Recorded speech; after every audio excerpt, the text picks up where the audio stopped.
తాడేపల్లి కాంప్లెక్స్లో గత 4 ఏళ్లలో ఏం జరిగిందో తనకు తెలుసని మాజీ మంత్రి డొక్కా మాణిక్యవరప్రసాద్ అన్నారు. కిరాయి కోసం కాంప్లెక్స్లో ఉన్నవారు ఎంతకైనా తెగిస్తారన్నారు. కిరాయి కోసమే సజ్జల ఆధ్వర్యంలో 3 ఐపీఎస్లు ముంబై వెళ్లి ఒక అమ్మాయిని తీసుకొచ్చారన్నారు.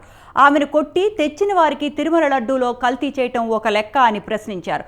వైసీపీ 5 ఏళ్ల పాలనలో సంస్కృతి సంప్రదాయాలు విలువలను కాపాడిన దాఖలాలు లేవని డొక్కా మండిపడ్డారు. సజ్జల తనను కూడా కొన్ని దుర్మార్గపు పనులు చేయమన్నారని, కానీ తనకు నచ్చక చేయలేదని వరప్రసాద్ వెల్లడించారు.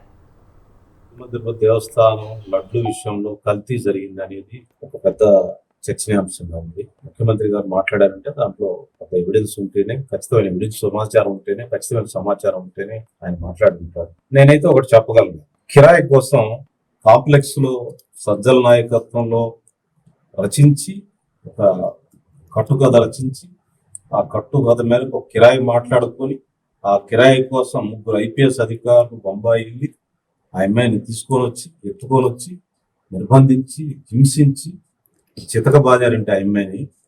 ఎంత క్రూరులు, ఎంత దుర్మార్గులు అయితే పనిచేయగలుగుతారు. అంత నీచం చేసిన వాళ్ళు లడ్డులో కల్తీ గెలిపారంటే నమ్మలేమా? నేనైతే నమ్ముతాను. ఎందుకంటే వాళ్ళు దుర్మార్గులు, వాళ్ళు ఏం చేస్తారో